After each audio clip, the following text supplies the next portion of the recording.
spooky season is upon us. And obviously we don't have to worry about real life vampires, but especially empathic and intuitive people, one thing that we can fall prey to are energy vampires. So let's get clear. What are they? How do we protect our energy? How do we not get sucked into that undertow? Now,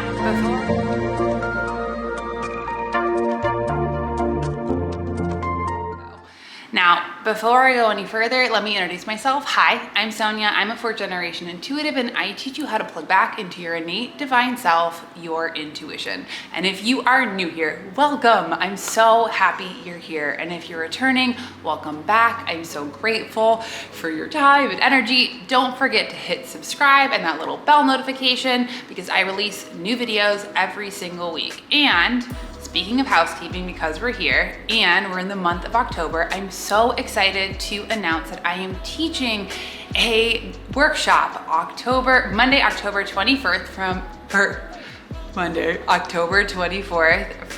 7:30 to 9 p.m. Central, all about how to connect with our spirit guides, how to build a relationship with your spirit guides, how to really deepen that connection, how you can get them to work with intention, how you can notice the signs and symbols and the language of your spirit guides, because working with spirit guides is so much fun. So if that's something that's interesting to you, definitely check out the description box below, along with all sorts of free tools and resources for you. Okay, enough housekeeping. Energy vampires. So energy vampires, in short, are people who are not aware not only of their own energy, but they drain you.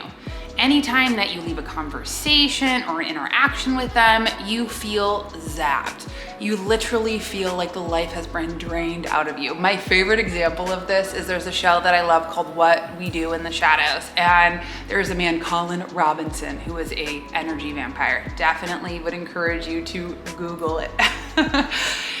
But basically, energy vampires feed on your energy. And the ways that they do that is by often they are involved in some sort of drama or trauma. They're the ones who download upon you. They are the ones that take your time, your energy, resources. You're offering solutions. You're there, but nothing feels better. So the first thing, like I said, telltale of an energy vampire, there's always a catastrophe, a disaster, a drama. It seems to follow them wherever they go. And oftentimes it's not their fault. Energy vampires have a very little awareness around accountability. So what they'll do is, and they love to be in this heightened drama because drama actually is like addictive in our minds. It is. It's like if we're involved in a lot of conflict all the time, that we actually get wired for it. So that is the first telltale sign.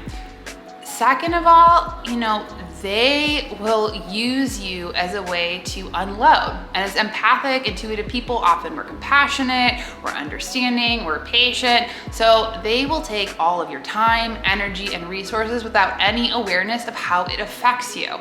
So when you are around an energy vampire, they might also get really upset and then download to that whole point until you're just absolutely saturated. Like I said, last, don't take accountability. But because that drama is addictive and they also feed on the attention that it gives them. Their cat is dying. There's an emotional catastrophe here. The X, Y, or Z, that becomes the way. They're perpetually negative. And negativity not only affects our energy, but it drains us and our own resources. So when we can start to spot energy vampires, we can start to spot how they make us feel after we leave an interaction. Do you feel uplifted or do you feel drained? These are good things to note. Also, energy vampires often like to one-up you.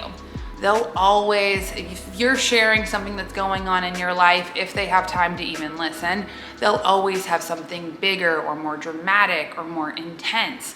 And that's because, like I said, they often like to be the center of attention. with no awareness at all, aside from their own intensity. Now, when you're around energy vampires, another real big telltale sign is that they'll diminish what's ever going on in your life, and whatever's going on in their life is even more intense. I think of an old friend that I used to have back in high school, and every single time that I would spend time with her, she would end up cornering me and downloading all of her woes onto me. And I would listen so patiently, and I would offer solutions and support and comfort and reassurance, but nothing ever changed until all of a sudden I realized she's an energy vampire. This doesn't work for me or my spirit.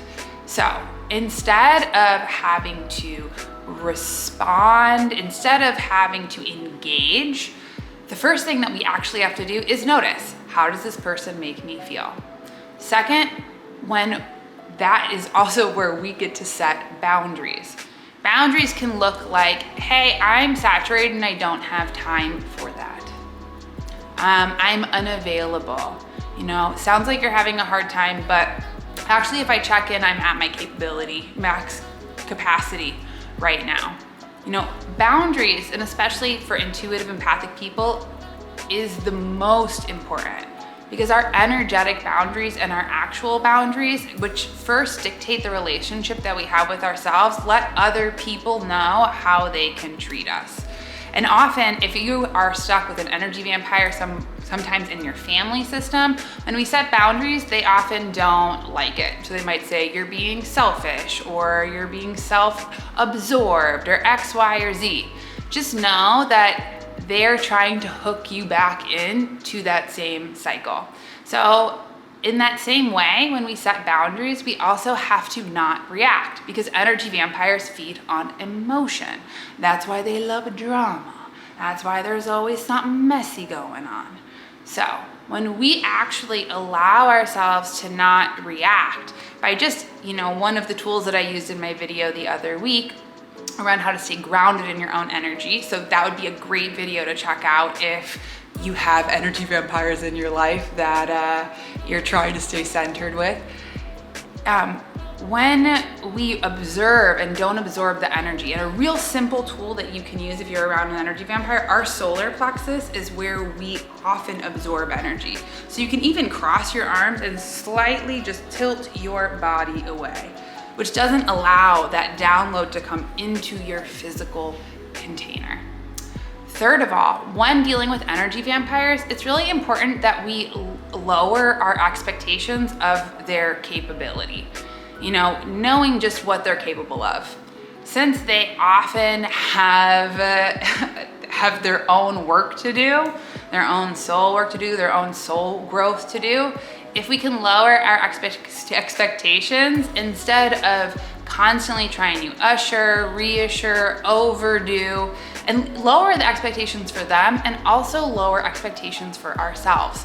When you're empathic and intuitive, oftentimes you want to be a nurturer, you want to help, but that can lead to people pleasing and abandonment, and also getting stuck in this vicious cycle of being drained. So, lowering your expectations. What is my capacity? Do I even have capacity? I don't. It's okay for you to hit ignore. Or another one of my favorite tools, use your right and left foot and walk away. You can say, I hear that that's hard for you. And then leave.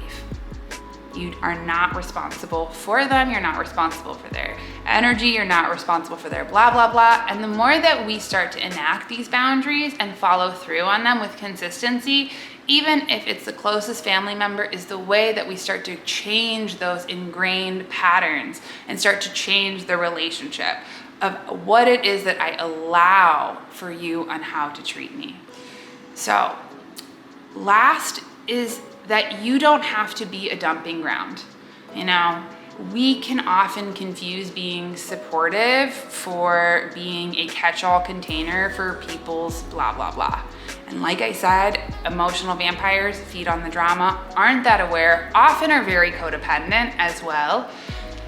So when we can start to just say, this isn't something that's working for me, I'm actually not available. I said in a video a few weeks ago, I had a neighbor who came to town, and she had a friend who had heard from another friend about some real intense emotional stuff. And she was like, I need to really share this with somebody.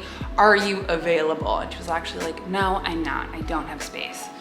So if you're around that, I mean, obviously her friend had like the wherewithal to ask, but even if somebody just starts with that bleh barrage, you can pause and just say, hey, it sounds like you're having a really hard time, but I don't have the capacity. So I would encourage you to maybe think about getting a therapist or finding somebody else who's better suited to be support. And my other favorite one with energy vampires is, I'm confident that you'll figure it out. And that being the end of conversation. And then you can just switch gears. And again, if that doesn't work, right and left foot walk away.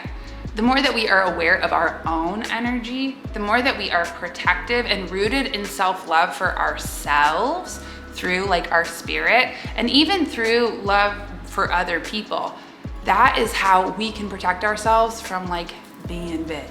No garlic needed. So don't get drained, don't get bit. And remember, people will figure it out, you know? Honestly, sometimes you don't have to trust their ego, but we can trust their spirit. We can trust their higher selves. And that is often where I put my confidence, even if I'm not that confident in their human selves. And also, they'll find somebody else, promise. So I hope that you enjoyed this video. I hope that you found some good tools to notice what are energy vampires, how to protect yourself from being energetically bit. Again, like, don't forget, come to my my Spirit Guide workshop. Ask Your Guides is my mom's fabulous book, which I would also highly recommend that you get, on how to connect and communicate with your spirit guides. But yeah, we will work on how to really have a direct experience with your guides, learn the language, so much more. Plus, it's a classroom, we get to interact. It's so much fun. So definitely check out the description box below, leave me a comment, tell me what you think, leave me a like, don't forget to hit subscribe, and I am sending you all my love, and I'll see you next week. Bye.